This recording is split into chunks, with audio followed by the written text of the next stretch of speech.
మన రక్షణ కోసం 22 మంది మహర్ సైనికులు జనవరి 1, 1818 సంవత్సరంలో భీమా కోరేగావ్ అనే గ్రామంలో ప్రాణాలు విడిచి త్యాగం చేసి రక్తం చిందించి మన కోసం తన హక్కును సాధించుకోవడానికి చేసిన త్యాగ దినం ఇవాళ. అలాంటి త్యాగమయులు మరి చేసినటువంటి ప్రాణ త్యాగాలకి జ్ఞాపకార్థంగా ఈ యొక్క భీమా కోరేగావ్ అనేటటువంటిది చేసుకుంటున్నాం. భీమా కోరేగావ్ ఎక్కడో లేదు, మహారాష్ట్ర పూణే దగ్గర భీమా నది ఒడ్డున జరిగినటువంటి యుద్ధం ఇది.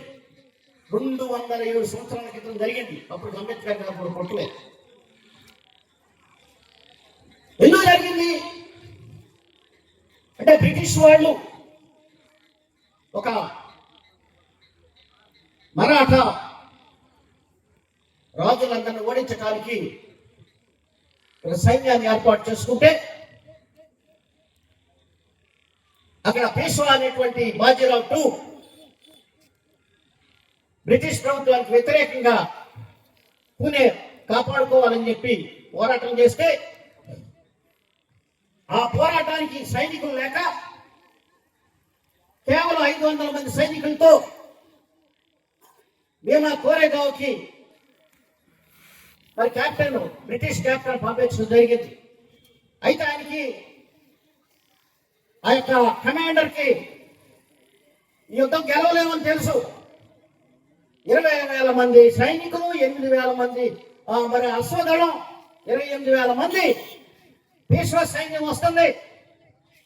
కానీ మనకు ఉన్నది 500 మంది సైనికులే, మహర్ సైనికులు. కానీ ఎలా గెలుస్తామని చెప్పి కెప్టెన్ మనం ఓటమిని అంగీకరిద్దాం, వెళ్ళిపోదాం, మనకి ఇంకా గెలవలేము అని చెప్పి ఆయన చెప్పినప్పుడు మరి మన వాళ్ళు ఆ సైన్యాధ్యక్షుడికి ధైర్యం చెప్పి, కమాండర్కి ధైర్యం చెప్పి, ఏం పర్వాలేదు మేము పోరాడతాం, మా చివరి రక్తం కొట్టు వరకు మేము పోరాడతాం, ఇది మనం విజయం సాధిస్తాం, అంతిమ విజయం మందే అని చెప్పి వాళ్ళు పోరాడినటువంటి మరి చరిత్ర అయింది. ఒక్కొక్క సైనికుడు 40 మంది సైనికులతో పోరాడాడు. ఒక్కొక్క సైనికుడు 40 మందితో పోరాడితే 500 మంది సైనికులు, 5, 4, 20 అంటే 20,000 మందితో 500 మంది పోరాడినటువంటి ఈ యొక్క భీమా కోరేగావ్ విజయం మన మహిళల యొక్క విజయం. అంత చరిత్ర కలిగినటువంటి మనకు ఎందుకు నిస్సత్తుగా ఉండాలి? ఎవడో ఒకడు వచ్చి నేను వర్గీకరణ చేస్తాను అంటే చేతులు మూసుకుని కూర్చోడానికి మేమేమి చేతగాని దద్దమలం కాదు. భీమా కోరేగావ్ సైనికులు మీ ఎంతో చూస్తాం, విజయం సాధిస్తాం. ఎవడో మరువాడు వచ్చి కాళ్ళు పట్టుకుని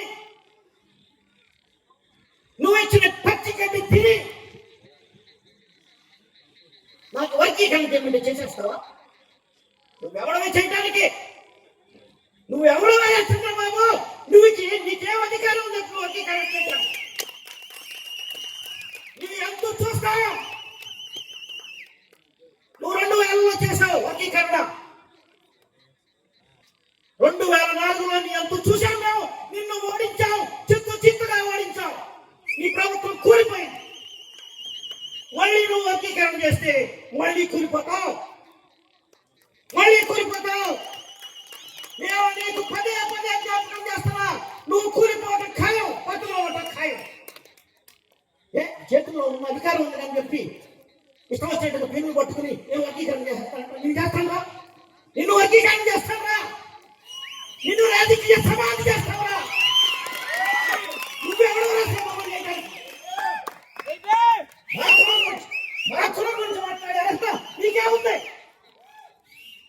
తల్లా వేసిన వర్గీకరణ నీకేం సంబంధం? అసలు నీకు ఎలాంటి సంబంధం లేదు. మా దేవుడు అంబేద్కర్ గారు మాకు రాజ్యాంగంలో రిజర్వేషన్ ఇస్తే ఆ రిజర్వేషన్ విభజన చేస్తావా? నిన్ను విభజన చేస్తావురా? మమ్మల్ని విభజన కాదు, నిన్ను విభజన చేస్తావురా? నీ అధికారాన్ని విభజన చేస్తావు, నీ యొక్క పదవిని విభజన చేస్తావు. ఎంతో చూస్తాం, పగబడతాం. ఇంకోటి గుర్తుపెట్టుకో, తమాషా అనుకుంటున్నావా? కోట్ల మంది జనం ఉన్నారు ఇక్కడ ఎస్సీలు. వాళ్ళే 20 లక్షలు ఉన్నాం ఈ రాష్ట్రంలో. 80 లక్షల జనాన్ని వాళ్ళ ఓట్లు నీకు తీసుకుని 40% ఓట్లు నువ్వు తీసుకున్నావు మాల ఓట్లు కూడా. అలాంటిది నువ్వు ఓట్లు తీసుకుని గెలిచి అధికారంలోకి వచ్చాక ఈ మానవులకి నష్టం చేయడానికి కూర్చున్నావా? ఈ రిజర్వేషన్ వర్గీకరణ జరగనివ్వం,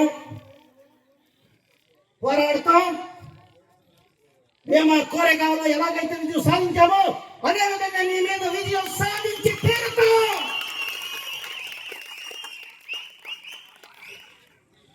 ఏమనుకుంటున్నారు? వాళ్ళంటే ఏదో చేతకాని వాళ్ళు అనుకుంటున్నారా? మారాలంటే శౌర్య ప్రతాపాలు కలిగిన వీర సింహాలు. మారాలంటే రోషం, పౌరుషం, ఆత్మగౌరవం కలిగినటువంటి మల్ల యోధులు. వాళ్ళు అనవసరంగా గొడవ చేయరు, కనిపిస్తే గొడవ చేస్తారు. కనిపేవా కంపవుతావు, కనిపేవా నువ్వు కంపవటం ఖాయం. కాబట్టి నువ్వు నోరు మూసుకు కూర్చో. చంద్రబాబు నాయుడు మూసుకుని కూర్చోండి.